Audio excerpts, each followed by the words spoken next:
Austin ordinance meant to protect you from aggressive panhandling may be repealed. Some Austin city leaders say it unnecessarily criminalizes homelessness. KXAN's Eugene Cho live at City Hall, where some want to vote on this Thursday. Eugene. Yeah, Robert and Sydney, this is a very controversial topic here in Austin. I heard strong opinions today from both sides.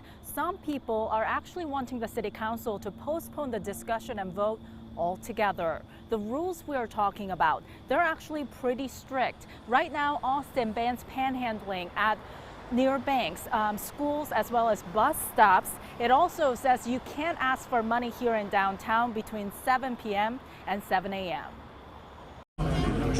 Austin welcomes tens of millions of visitors every year. But according to Bill Bryce with the Downtown Austin Alliance, the #1 reason some of them will not come back. We hear every week story after story of people who are here, whether visitors or locals, who are aggressively panhandling, and I mean in ways that are threatening, being touched, being screamed at. Bryce says the city council should not rush into repealing the panhandling ordinance. We'd like to slow down the process to provide that opportunity for community input, valid input among community members with city staff and other stakeholders. But others say the city ordinance has unintended consequences. They can cause a lot more damage in your life than they do good for society. Austin also makes it illegal for people to sleep or sit down in public places downtown.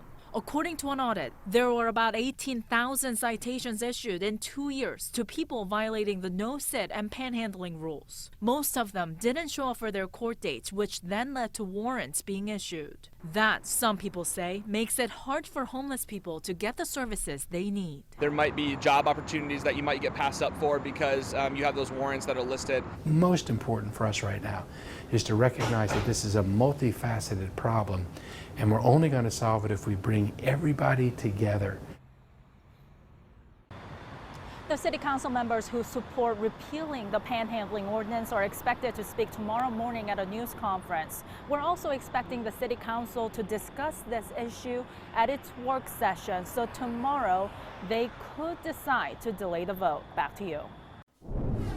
Panhandling laws have come under some fire since a U.S. Supreme Court decision in 2015. Reed versus the town of Gilbert was about temporary signs for directions to a church. Ultimately, the ruling found laws and rules based on the content of a message violate the First Amendment. Since then, the case has been cited in challenges to numerous panhandling ordinances nationwide.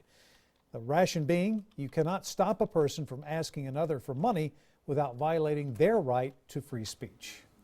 Another bit of city code that's up for consideration is Austin's No Sit, No Lie ordinance, passed in 2005 and was tweaked in 2011. It's designed to keep people from sitting or lying down in right-of-ways and sidewalks downtown. Police can't cite someone if they're sitting or lying because of a disability or as a result of a medical emergency. There will also be a vote on Thursday to ask the city manager to find a new homeless shelter within a couple of weeks. Councilmember Ann Kitchen's resolution asks for a report on the best options that could lead to permanent housing and wants the city manager to begin negotiations to buy a property no later than June 20th.